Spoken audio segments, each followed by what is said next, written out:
देवळाचा सीन भारी वाटला ना म्हणजे झेंडा पण पडत नाही बरं. कालवा डेंजर आहे. मंदिराचा एरिया खूप मोठा आहे ना. हा पण हे काम कसलं चाललंय? चल बघूयात.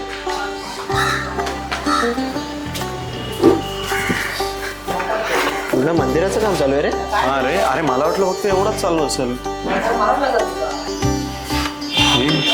देवीला साडी आहे रे. अरे हा, आपण मागच्या वेळेस घाईघाईत आलो तेव्हा साडी नव्हती. हा चले दर्शन घेऊया. ठीक आहे चल.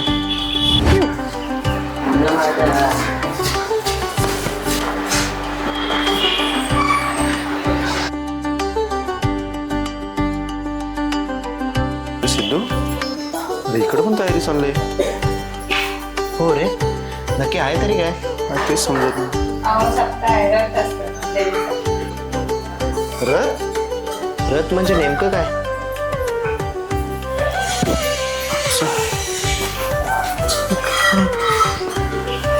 नंतर बघू, प्रदक्षिणा तर मारून घेऊ. अरे हा पोस्टर बघ. श्री सोमजादेवी रथ उत्सव सोहळा. जी प्रदक्षिणा मारून घेऊ. चल चल. इथली माहिती वाचू.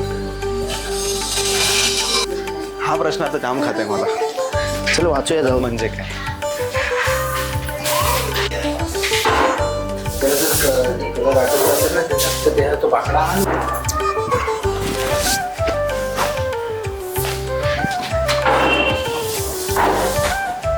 सार्थक, इकडे पण माहिती दिलेली आहे.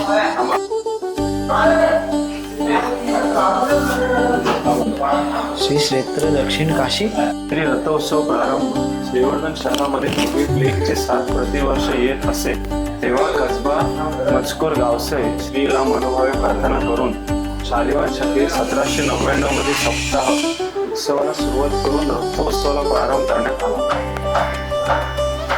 एवढं तर समजलं, पण अजून पण माहिती सांगेल. चल त्या बोर्डावर वाचू.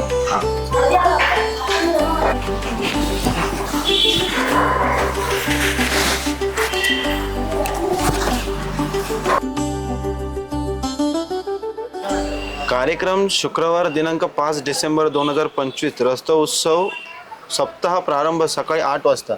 आता सप्ताह काय असतं काय माहिती. शुक्रवार दिनांक 12 डिसेंबर 2025. रथयात्रा मध्यरात्री 12 वाजता प्रारंभ. भागाला रिक्त रात्री. हो, पण ह्याच्यावर तर अपूर्ण माहिती आहे. पूर्ण माहिती सांगेल तरी कोण? तुम्हाला रथाची माहिती ऐकायची? हो तू सांगू शकशील माहिती? हो, चला तिथं बसून बोलूया. चला. चालेल.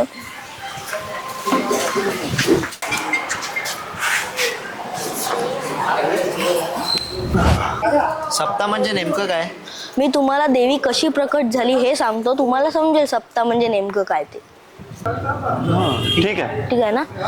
हे जे मंदिर आहे ना ते नव्हतं, सगळं रान होतं. हे जे खालती ग्राउंड आहे ना आत्ता, तिथं पोरं खेळायची. अच्छा. त्या पोरांसोबत खेळायला हे जे पिंपळाचं झाड दिसते ना, त्या झाडाखाली एक पोरगा एक पोरगी प्रकट व्हायचे. ते पोरगा पोरगी म्हणजे स्वयं बाळ स्वरूपात शंकर पार्वती ते त्या पोरांसोबत खेळायचे. पोरं खेळून गेली की त्या झाडाखाली येऊन पुन्हा गायब व्हायचे. तेव्हा या गावात अगस्त्य मुनींचं वास्तव्य होतं. गावातल्याने त्यांना सांगितलं. त्यांनी त्यांचे दुवे दृष्टीने पाहिलं, त्यांना तिथे शाळीग्राम भेटले. त्यांनी शाळीग्रामांना विनंती लावली, सोमनाथ, जाई देवी पार्वती, अर्धनारेश्वर नटेश्वर रूपात देवी आहे.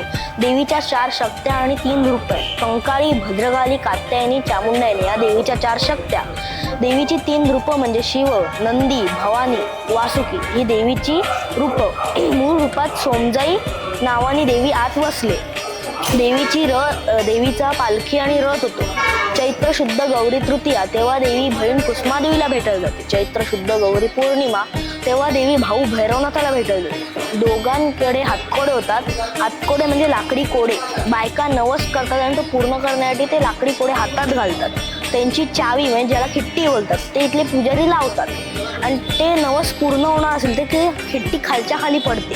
पण जर नवस पूर्ण होणार नसेल तर खिट्टी वर सरकत जाते. असे हातकोडे घालून देवीच्या ढोलांसोबत देवळाच्या 6 प्रदक्षिणा मारायच्या. भैरीकडे 60 माडी होते. 60 म्हणजे देवीचं शस्त्र. भैरीचे सदस्य देवीला नवस करतात आणि तो पूर्ण करण्यासाठी ते 60 अंगावर मारून घेतात. नेमकी रथाची सुरुवात कशी झाली ते पण ऐका. 1799 रोजी श्रीवर्धन शहरात प्लेगची साथ आली होती. त्या प्लेगच्या साथीत बरीचशी लोक मृत्युमुखी जायला लागली. तर गावातल्या लोकांनी काय केले, देवीला साकडं घातलं. 7 दिवस 24 तास देवीचे भजन केलं. आता 7 दिवस 24 तास भजन केलं म्हणजे सप्ताह. देवीचा सप्ताह झाला. सप्त्याची शेवट म्हणजे काला करून गावातल्या लोकांनी केला. आणि ज्या दिवशी रथ निघणार त्या दिवशी देवीचा महाप्रसाद घातला आणि रथ फिरून आला आणि प्लेगची साथ गेली. तेव्हा गावातल्या लोकांनी देवीला नवस केला की दरवर्षी आम्ही तुझा रथ काढू. खूपच छान माहिती सांगितलंस रे. म्हणजे आजपर्यंत आम्ही इथपर्यंत आलो पण एवढी माहिती नव्हती माहिती देवीची. आता तुम्ही कधी पण आलात ना तरी आपल्या सोमजाई देवीचं दर्शन नक्की घेऊन जा. हो नक्कीच. चल मग येतो. पण मी काय बोलतोय, आता त्या पोराने एवढी माहिती सांगितली, त्याला काहीतरी देऊया. हा चल. अरे अरे कुठे गेला? मला तर वाटतं ही देवीचीच लीला असेल. एवढा टाइम माहिती शोधत होतो, स्वतःनेच माहिती देऊन गेली. बघूया चल. आणि श्री सोमजादेवी रथोत्सव सोहळा 5 डिसेंबर 2025 रोजी प्रारंभ होणार आहे व तसेच 12 डिसेंबर 2025 रोजी महाप्रसाद करून रात्री 12 वाजता रथाला प्रारंभ होणार आहे. तर सर्व भाविकांनी रथोत्सवास यावे. धन्यवाद.